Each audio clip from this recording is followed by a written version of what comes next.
Picture this. You're a ramp agent working the overnight shift at a regional airport. It's cold, it's loud, and you've got a tight turnaround before the next inbound shows up. There's an Airbus A320 parked at the gate with one engine spooled up for a systems test after a sensor swap. You're hustling toward the jet bridge, chalk in one hand, headset crackling in the other. You've walked this ramp 1,000 times. You know exactly where the painted lines are. Except tonight, you're exhausted.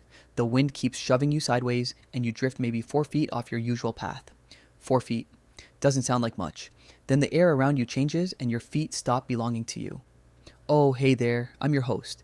Dead, over-caffeinated, and tonight I'm here to talk about jet engines. Specifically, the very bad afternoon you'd have if one decided you looked like a snack. Here's the short version. A running jet engine is not a machine you get hurt by. It's a machine you stop existing near. There's no hospital scene at the end of this story. No slow motion reach for a loved one's hand. From the second it grabs you to the second there's nothing left to grab, you're looking at about 3 seconds. And tonight, I'm going to spend 10 minutes breaking down 3 seconds because you absolutely deserve to know what's happening in there. Let's find out what it feels like to get on a first name basis with a turbofan. But before we get to the part that ruins your night, let's talk about what a jet engine actually is, because the design is what makes this so spectacularly grim. The engine bolted to that A320 is most likely a CFM56 or a LEAP, and it runs on a beautifully simple idea that aviation people summarize in 4 words. Suck, squeeze, bang, blow. That's not me being crude. That's a textbook. Suck means the giant fan up front inhales an absurd amount of air. At full power, we're talking well over 1,000 pounds of air every single second. Even at idle, which is exactly when ground crews die, it's still gulping down a few hundred pounds a second. Squeeze means that air gets crushed through stage after stage of compressor blades until it's hot and dense. Bang means fuel sprays in and ignites, a controlled fireball running somewhere north of 1,500 degrees. Blow means all that screaming gas blasts out the back fast enough to throw a 100-ton aircraft down the runway. Now, here is the personality flaw of every jet engine ever built. It does not check ID, it doesn't know the difference between a flock of geese, a dropped wrench, and a tired human being. It just inhales. The danger zone in front of the intake stretches roughly 10 to 15 feet, and inside that zone, the suction isn't a gentle breeze nudging you along. It's a wall of moving air strong enough to peel you off the ground. You weigh, 170 pounds? The engine pulls in more than that every second of every minute it runs. That math was never going to go your way. So let's slow down and walk through your 3 seconds, because somehow 3 seconds contains an entire lifetime's worth of physics. It starts with the pull. Not a push, a pull. And that distinction matters because your whole life has trained you to brace against wind coming at you. This comes from in front of you, dragging, like the floor tilted and gravity changed its mind. Your boots lose their grip.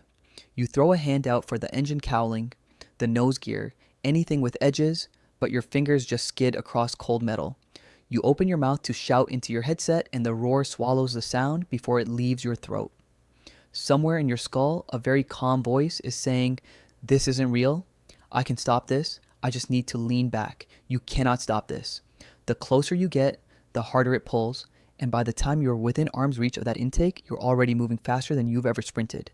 And none of it is your idea. Then you reach the fan, and the math gets genuinely upsetting.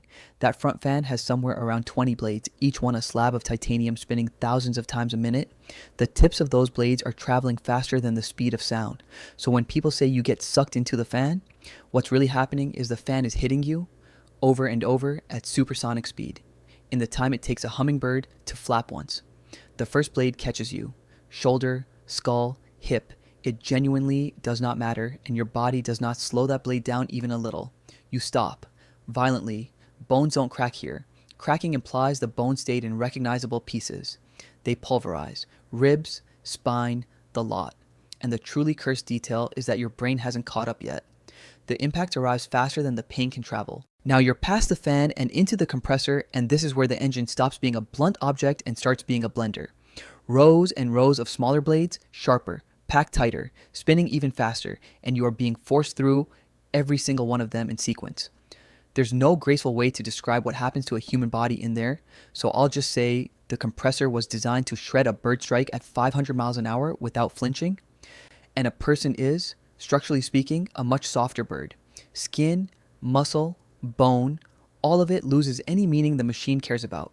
To the engine, you are simply a large quantity of debris it was built to handle, and it handles you.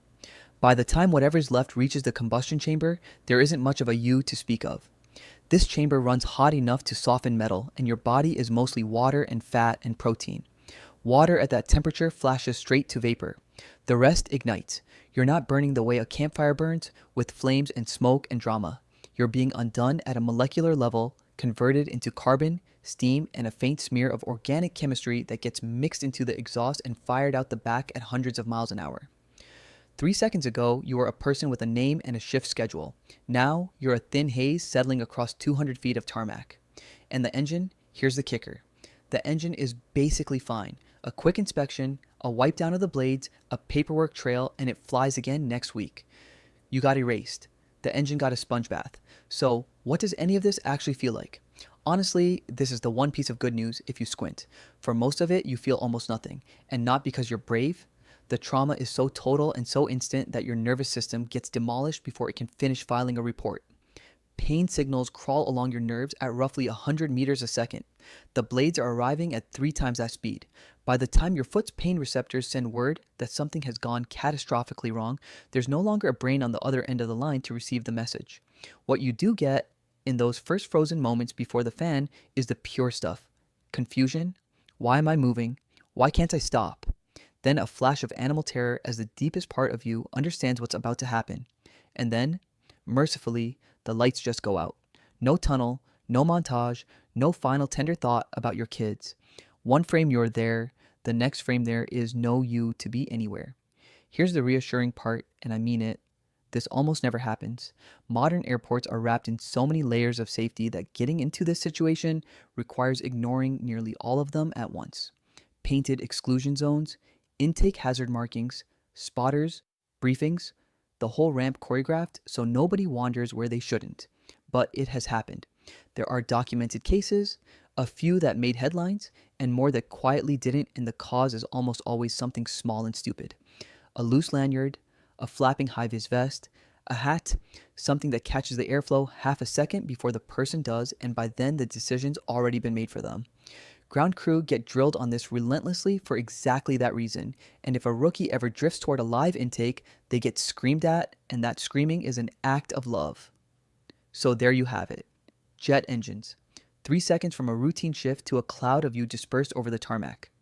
If you ever find yourself working a flight line, respect the lines, respect the noise, and assume every running engine is actively trying to eat you, because functionally it is. Hit subscribe if you want to keep exploring the worst ways to clock out early. And if a coworker ever yells at you for stepping too close to an intake, don't take it personally. They're not mad. They just don't want to spend their afternoon explaining to the FAA why there's a vest in the compressor and a person missing. Stay behind the line out there. I'd wave goodbye, but, no hands. No